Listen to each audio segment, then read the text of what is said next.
We're Steve and Marnie. We were supposed to go on a 9-week sabbatical to England, but that didn't happen. Instead, we needed to find a way that we could get some real rest and fight for joy. I have found some of my favorite moments in life have been sitting quietly in a garden with my wife. It's great for our relationship and it's good for our sanity. So we are endeavoring to find the top gardens in the United States. In our last episode, we were finding a real treasure in the Fort Worth Botanic Garden. So stunning and so peaceful. In this episode, we'll continue our journey through the Fort Worth Botanic Garden as we explore the Japanese gardens of Fort Worth. We're going to go see what the Fort Worth Botanic Garden has for us. And then to go out to the garden, you're going to go out to your right over here. Okay. And just follow this red line. It'll take you to like a rose garden, Japanese garden. We have 23 gardens within 110 acres here. Wonderful. Awesome. I am finding a vast difference between yesterday's experience and today's experience. The Dallas Arboretum is beautiful. There is no doubt about it. They're different experiences because what I got out of yesterday at the Dallas was, wow, this is really beautiful and there's just so much and they put so much work to it. But there were so many people there. Here we are at the Fort Worth Garden and it is so peaceful and it's so relaxed. It's worth going to the Dallas Arboretum, but if you're looking to really break away and have the rest between the two, this one definitely has a sense of just peace.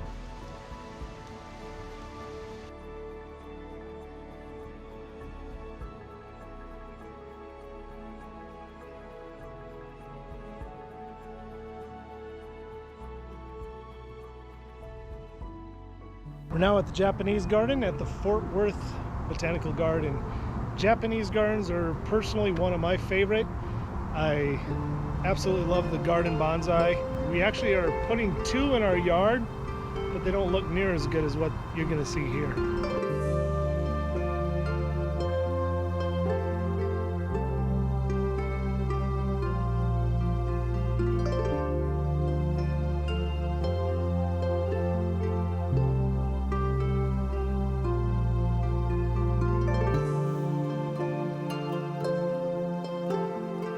They're not coy at all, they're moochers. They're looking for attention and food.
If you look close at the building, you'll notice the light reflecting onto the building from the water below it. Again, all that is intentional. You dork. We've been sitting here in the Japanese garden looking around a little bit, just kind of wondering a little bit about some of the symbolism. And Marnie was looking some things up. So in the water, oftentimes you'll see rocks, and a flat rock is going to symbolize a turtle, and a rock that's vertical in the water is coming up out of the water is a crane, and they both symbolize longevity. And then you'll see a lot of lanterns in the garden. I've seen before where they have the large roof on it in order to catch snow. There's something about, I guess, capturing and enjoying the beauty of the snowfall that I think they appreciate and enjoy. And the lantern itself represents enlightenment. Then the bridge is the half moon bridge over the water. That are left unpainted is to just show the beauty of aging. Imperfections, which we appreciate more as we get older. Yeah. We appreciate the beauty of aging and imperfections.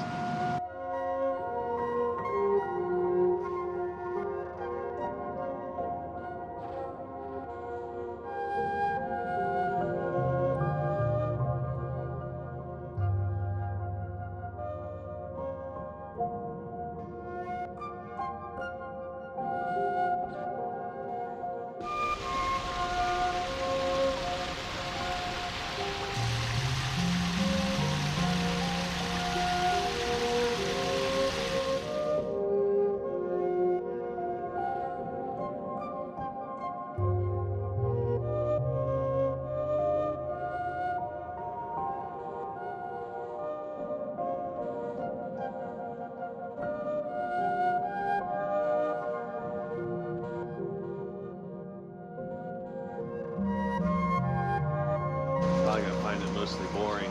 It's a lot of looking. Sure, it's okay.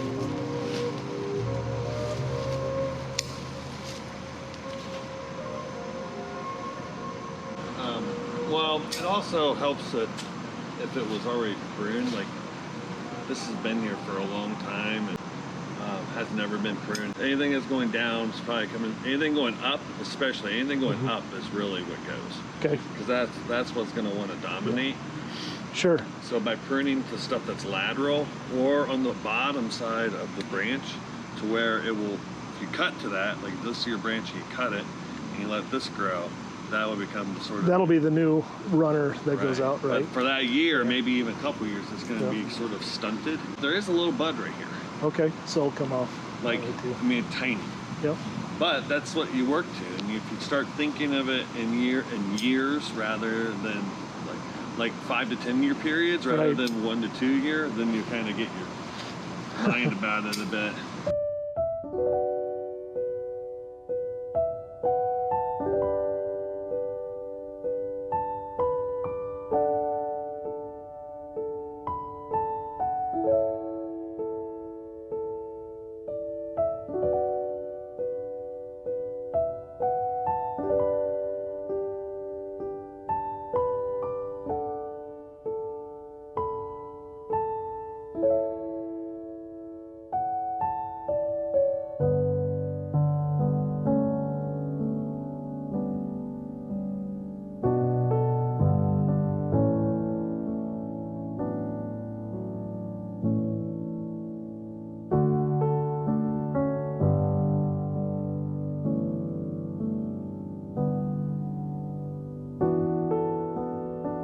I've heard also that part of the staggered paths over the water is if you were outrunning an evil spirits can only go straight. Can a spirit fall in the water? I don't know.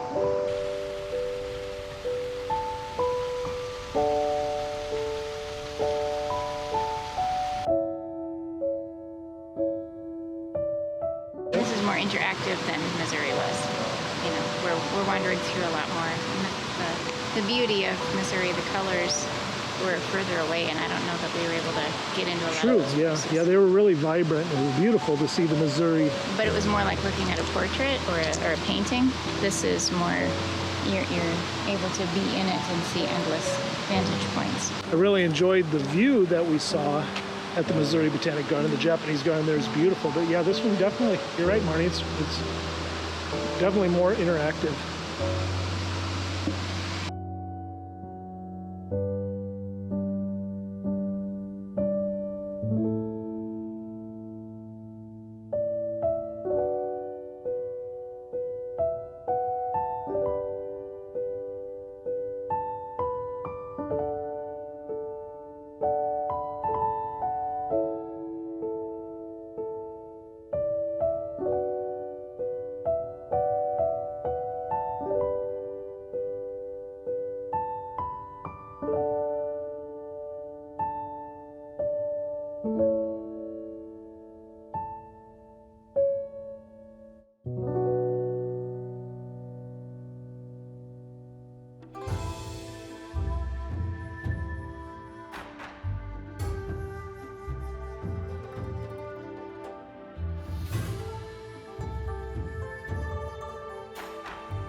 Sounds like ownership of the Botanic Gardens has gone from the city to Brit just this last week, so there's going to be a lot of changes. For a while there's been a lot of things kind of untended to, financially and manpower-wise probably, especially during the latest months. But they're going to be working on cleaning things up and replacing things. But what I love about this is that it's expansive and naturalized, and so many structures, so many places to be able to just sit and take it in and have endless views. So many mature trees, so many water features, a variety of rocks and ground covers. There's a lot of beautiful things here. Very much worth a visit.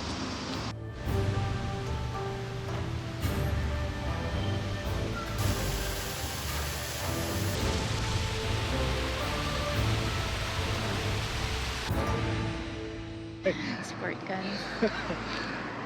Anyway, tonight we're going to a Mediterranean restaurant. We really like Greek restaurants, Mediterranean. We like a lot of different types of food. But anyway, so tonight we're going to try out Nish Mediterranean Grill here in the Fort Worth area.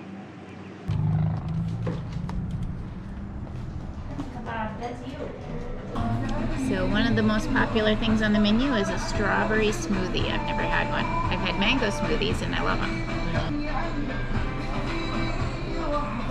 Yummy. Is it? Very much like eating good strawberries. Yogurt based. The yogurt, is it yogurt based? Mm-hmm. Okay, because at first I thought it tasted like almost just like like strawberry slushy, but then it was different. I was like, oh, that's different. Okay. What we have is hummus, one of our favorite things. Garbanzo beans, olive oil, lemon, garlic, tahini paste. Really yummy. It's a good protein. Tabbouleh, which is a parsley, a bulgur wheat salad. You can also do a quinoa base if you want to go gluten-free. This is baba ganoush, which is a roasted eggplant. It's along the lines of a hummus. And then homemade pita bread. This is the grape leaves. So just. I think that might be a goat cheese. It's okay. Those are just so good. So good.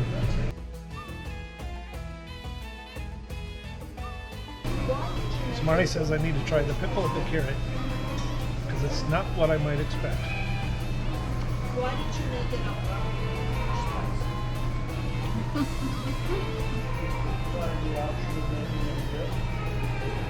Ooh. Well, that's something. That's an interesting pickle. That's not the Minnesota pickle. So it ended up that this is Palestinian. So there were a lot of things that we hadn't had before, and I think the pickles were pretty pungent. There was something really strong in them, but anyways, it was fun to try. Some things we'd never had, so fun to try new things. Yeah. So we're gonna head for home now and call it a night. Thanks for watching. Till next time.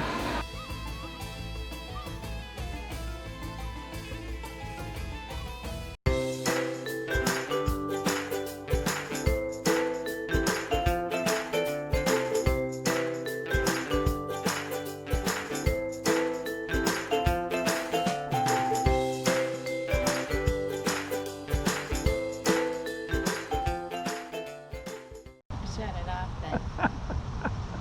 Fine.